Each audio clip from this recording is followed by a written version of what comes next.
Oke, halo teman-teman semua, selamat datang.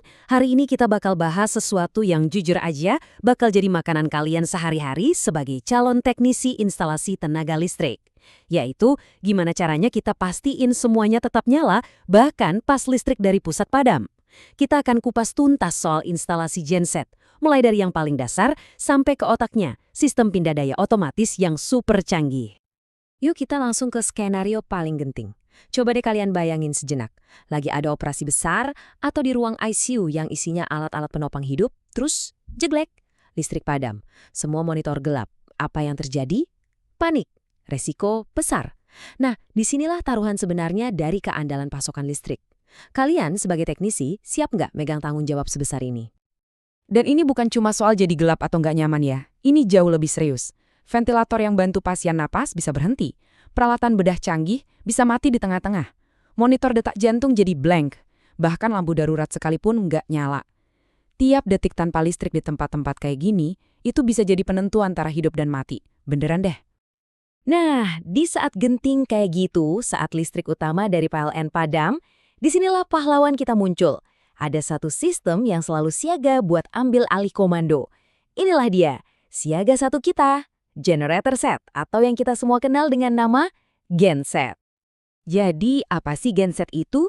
Gampangnya gini deh, anggap aja genset itu kayak jantung cadangan buat sebuah gedung. Pembangkit listrik mini pribadi. Intinya, ada mesin, biasanya pakai solar atau bensin, yang tugasnya cuma satu, mengubah energi putaran mesin jadi energi listrik yang siap dipakai kapanpun dibutuhkan. Cara kerjanya sebenarnya logis banget.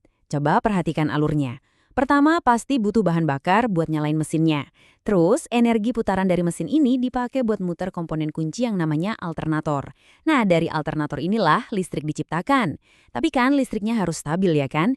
Disitulah peran AVR atau Automatic Voltage Regulator. Tugasnya menstabilkan tegangan sebelum akhirnya listrik yang udah rapi ini dikirim ke seluruh gedung lewat panel kontrol.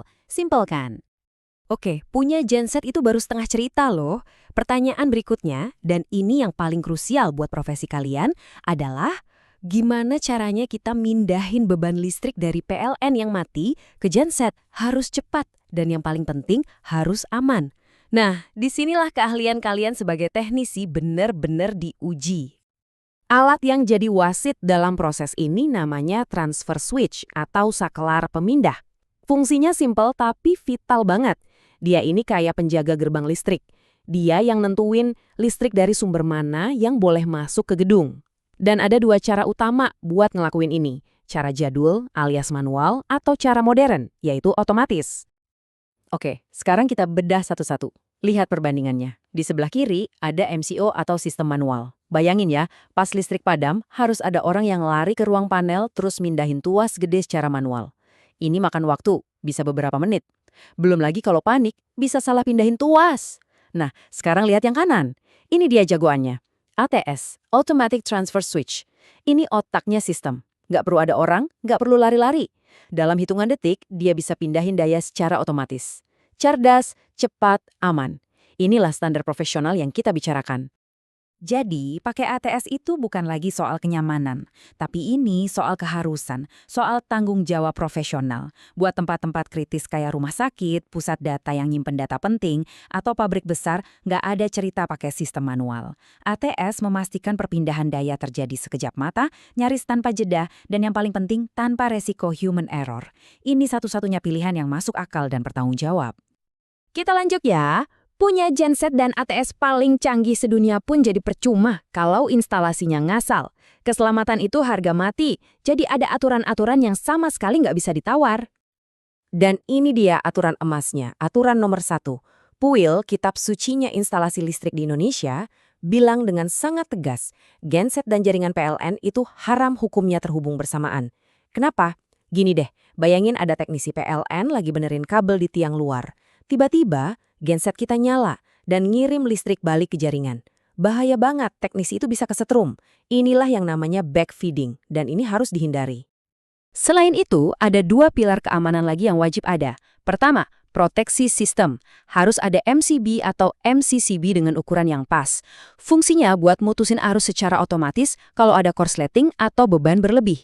Kedua, pembumian atau grounding. Semua bodi logam dari peralatan yang nggak dialiri listrik wajib disambungin ke tanah. Ini jaring pengaman kita buat melindungi orang dari sengatan listrik kalau ada kabel yang bocor. Nah, kalau kalian pikir kerjaan selesai setelah instalasi beres dan dites, salah besar. Justru, disinilah peran profesional kalian yang sesungguhnya baru dimulai. Memastikan sistem ini selalu siap tempur, 100% kapanpun dibutuhkan. Genset yang nggak dirawat itu ibaratnya kayak skoci penyelamat tapi bocor. Pas kita butuh banget, dia malah bikin kita tenggelam. Jadi, pemeliharaan atau maintenance itu bukan kerjaan sampingan ya. Ini adalah tanggung jawab inti kalian sebagai teknisi. Kuncinya itu cuma satu, konsisten. Cek hal-hal dasarnya secara rutin. Level solar gimana, olinya, air radiator, kondisi akinya. Dan yang penting, lakukan tes jalan secara berkala. Jangan cuma dipanasin doang. Dengan ngerawat ini semua, kalian itu bukan cuma ngerawat mesin, kalian lagi menjaga sebuah janji keandalan. Kalian memastikan si penanggap pertama ini selalu dalam kondisi prima. Oke, sebagai penutup saya punya satu pertanyaan buat kalian semua. Coba bayangin sebuah sekolah lagi ngadain ujian nasional pakai komputer. Krusial banget kan? Tiba-tiba listrik padam. Kalian sebagai teknisi yang bertanggung jawab di sana, sistem mana yang bakal kalian rekomendasikan? Pakai MCO yang manual atau ATS yang otomatis? Jawaban kalian bukan cuma soal teknis, tapi ini cerminan profesionalisme kalian. Pilihan kalian itu menentukan nasib ujian ratusan siswa. Jadi pikirkan baik-baik, karena di dunia kerja nanti nggak ada ruang buat kesalahan.